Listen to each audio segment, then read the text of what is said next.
China's Ministry of State Security is now reportedly using artificial intelligence to track American spies in Beijing. The New York Times reporting the Chinese spy agency is using AI and a program that creates, quote, instant dossiers on every person of interest in the area by feeding it information from databases and scores of cameras. The AI-generated profiles, quote, allow the Chinese spies to select targets, pinpoint their networks and their vulnerabilities. I want to bring in Gatestone Institute senior fellow, author of The Coming Collapse of China and China is Going to War, Gordon Chang. Gordon, good morning. This is very worrisome, obviously, for those that are trying to work in the favor of democracy, and the Chinese are now going after them.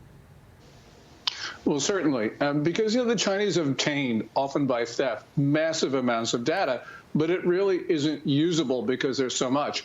But if you have AI, you can sort, analyze, and weaponize the data. And that's what China is doing. And the terrible thing is that they're doing it with our money and a lot of our technology. Do we know anything about what's happened to some of those that have been targeted and found out by the Chinese? Well, about a couple of years ago, China actually took a CIA network down, though I don't know if they used artificial intelligence to do that, but they probably had some assistance in AI. But really what we have is a CIA which is incapable. So it made it easy for the Chinese to do that.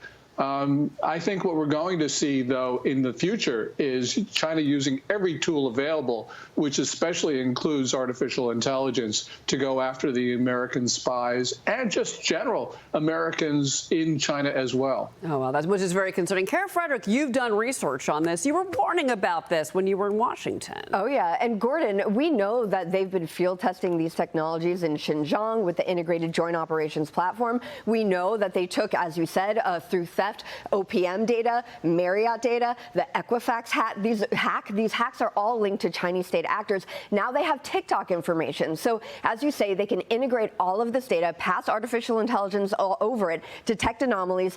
How far along are they in the development of these technologies and the use of this integrated data in order to pinpoint potentially Americans for espionage and blackmail? Where are we now? I think we're probably even with China, or China is even with us because they've caught up. And that's because they've had a lot of, as I said, American help with this. And incredibly, we permit these transfers in the AI field. And also, we just allow investments into these companies. Now, the Biden administration has done a number of things to try to impede this, but we have to go a lot further because we got to remember that, we think of, we're Americans, so we divide things into military and civilian. The Communist Party doesn't do that. They have this doctrine of military-civil fusion, which means that the authorities have everything that nominally civilian institutions have. So our investment curbs and our money transfer curbs, they've got to be comprehensive.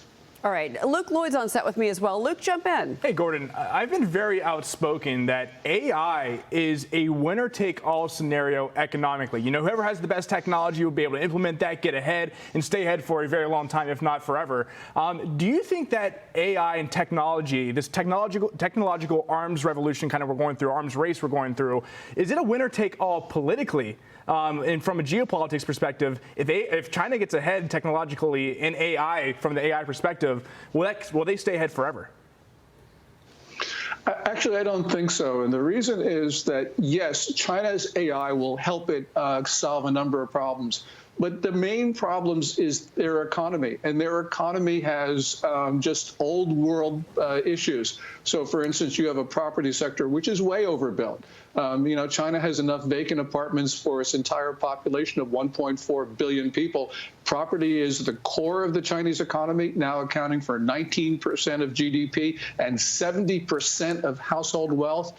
There's no AI solution to that. And there's no AI solution to having Xi Jinping, who is trying to go back to a state-dominated economy. So, yes, AI gives them really important advantages, but they've got some really serious deficiencies that technology will never solve. Gordon, before you go, I want to ask you about these comments from Xi Jinping, and this is worrisome. He basically is vowing that Taiwan will be, quote, reunited with mainland China. He made the comments earlier this week, and he specifically said, we resolutely prevent anyone from splitting Taiwan from China in any way. And then the defense ministry, they're accusing Taiwan's government of deliberately hyping up the Chinese military threat for, quote, electoral gain ahead of the country's presidential and parliamentary elections that are happening this month. I mean, let's go back to that comment from Xi Jinping. When he says something like that, as polite as it may sound, Gordon, you and I both know what he is saying is, Taiwan, we are coming for you. Well, certainly. You know, I think the Chinese military believes Taiwan is too hard of a military target. And besides, the Chinese military right now is in a state of turmoil. But the worrisome aspect of Xi Jinping's words is that despite all of this, he's creating a marker for himself. So especially if in the January 13th election, the candidate that they don't like, Vice President William Lai of the Democratic Progressive Party, if William Lai wins, I think Xi Jinping's enemies, and there are a lot of them in Beijing, are going to say, what are you going to do about it? Because he's been saying all these things and he means it. So, yeah, he's creating this basically, he's basing his legitimacy on annexing Taiwan soon. And that means there's going to be trouble ahead. Whether that trouble is in Taiwan or the Philippines or someplace else, we don't know. But we have to be prepared for anything at any place at any time. All right. Well, we shall see how the next year plays out, in particular those elections. Gordon Chang, it's always great to see you, Gordon. Thank you for being here.